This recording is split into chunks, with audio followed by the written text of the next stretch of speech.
नमस्कार सर्व मित्रमैत्रिणी आणि जे कोणीही माझा व्हिडिओ पाहतात त्या सर्वांना माझा नमस्कार. फार दिवसांनी काही शब्द लिहिलेत माझ्या मनातले मैत्रिणीबद्दल.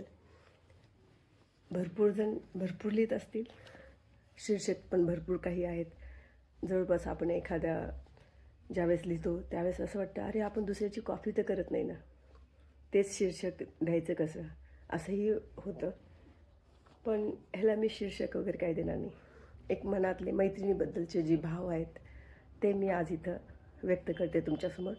ह्याचे मी थोडे थोडेच पार्ट करणार, कारण तुम्हीसुद्धा जास्त लांब व्हिडिओ झाला तर पाहू शकणार नाही किंवा कंटाळाल. पूर्णपणे ते शब्द मला जे काही बोलायचं आहे, अनुभव जो माझ्या मैत्रिणीबद्दलचा आहे तो तुम्हाला कसा तुमच्यापर्यंत जाईल, तुम्हाला कसा तो तुमच्यासारखा हवासा वाटतो का, हे तुम्ही मला कमेंट करून सांगा. तर माझी सुरुवात माझ्या मैत्रिणीसोबतच आहे व माझ्या मैत्रिणीसोबत असलेला निखळ प्रेम. मैत्री हा शब्द खरंच मंत्रमुग्ध करणारा आहे. ह्याच्या पलीकडे काय, मैत्री हा शब्दच तसा आहे की मैत्री मी काही एक्सप्लेन करायची गरज नाही. ज्यांना खूप साऱ्या मैत्रिणी आहेत, ज्यांना खूप सारे मित्रमैत्रिणी आहेत, ते जाणून घेतीलच. तुम्हीसुद्धा जाणून घ्याल, कारण प्रत्येकाच्या जीवनात एक ना एक मैत्रीण असतेच. जीवाभावाची असते, कशी असेल, खट्याळ, गोड, मुश्किल, कशीही असेल, पण मैत्री ही असतेच. अशीच माझी पण मैत्री हा शब्द खरंच मंत्रमुग्ध करणारा आहे. तो जवळचा पण आहे, प्रेमाचा पण आहे, जिव्हाळ्याचा पण आहे, भावनेचा आहे, विश्वासाचा आहे आणि हो, भांडणारा आणि खोडकर मनाचा सुद्धा आहे. अशीच ही माझी मैत्री. प्रत्येकाच्या जीवनात काही ना काही प्रॉब्लेम असतात, ते आम्हाला सर्वांना माहीतच आहे.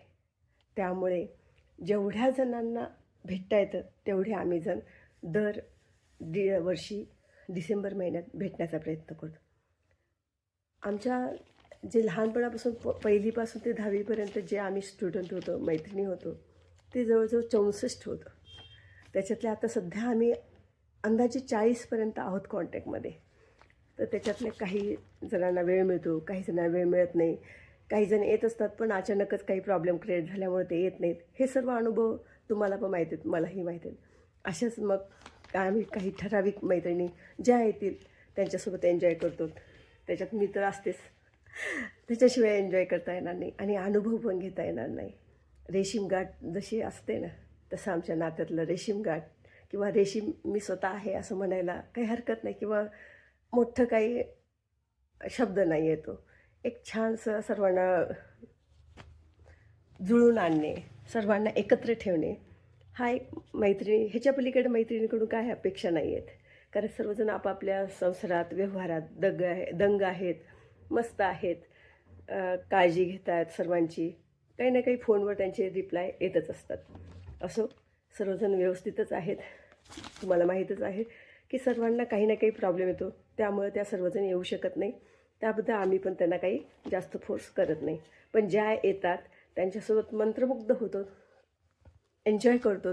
आणि ते व्हिडिओ, आजकालचं आपलं व्यसन व्हॉट्सअप, फेसबुक व्हिडिओ, त्याच्यावर स्टेटस व्हॉट्सअपचं, त्याच्यावर स्टेटस ठेवलं तर ते पाहून ते सुद्धा एकदम आमच्यासोबत जणू काही आमच्यासोबतच आहेत अशा प्रकारे एन्जॉय करतात आणि आम्हाला छान प्रोत्साहन देतात.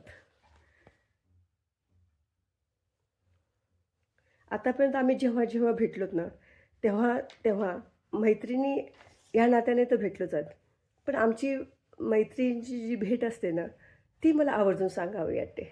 काहीजण हाय, हॅलो, नमस्कार, कशी आहेस, काय आहेस, असे वेगवेगळ्या प्रकारे बोलत असतात. किंवा असतीलही माझ्यासारखी किंवा आमच्या ग्रुपसारखे की डायरेक्ट दिसली मैत्रीण की गळ्यालाच लागलं पाहिजे. एकदम पूर्ण जो वर्षभराचा विरह असतो मैत्रिणीबद्दल, अरे तुझ्याशिवाय काहीच नाही, जो आनंद होतो ना मनातून व्यक्त, तो आम्ही गळाभेटीनंच करतो. एकदम एक्सलंट ती भेट, ते पहिलं दृश्य त्यांच्यासोबत भेटलेलं, मग ते कुठेही असो, बसस्टॉपवर असो, जिथं आमची भेट होती तिथं गळाभेट होणारच. मग अशा ह्या सुंदर मैत्रिणीसोबत का आपण थोडंफार लिहायचं नाही, थोडंफार तर लिहायला पाहिजे. जरीही त्या प्रत्येक मैत्रीण असं नाही की एकदम हाय लेवलच्या विचाराची आहे किंवा लो लेवलच्या विचाराची आहे, जी कशाही कोणत्याही स्वरूपात असू द्या, दिसली की गळाभेट ही प्रत्येकाची ठरणारच. तिथं आम्हाला कुणाचेही बंधन नसतं.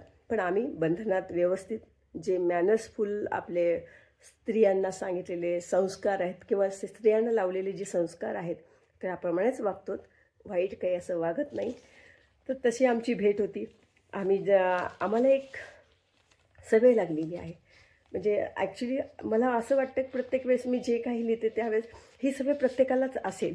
कारण एखाद्या ठिकाणी आमचं फिरण्याचं जर ठरलेलं असेल की आपण आज या ठिकाणी फिरणार आहोत.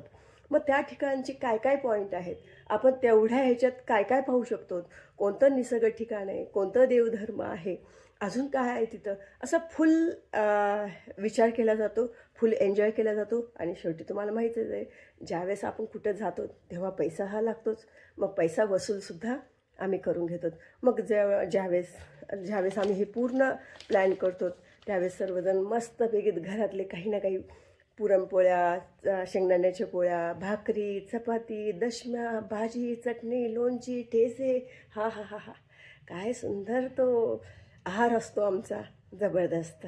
कधीच असा खायला मिळत नाही आणि मला तर तेवढं करता पण येत नाही. आणि इतका मनसोक्त आहार आम्ही जेवढं पिकनिकमध्ये आहे. कारण बाहेर काय मिळतं, काय नाही हे माहीत नसतं. त्यामुळं आमच्याजवळ जेवणाचा जो साठा आहे, पहिले पेटपूजा, बाद बेसब.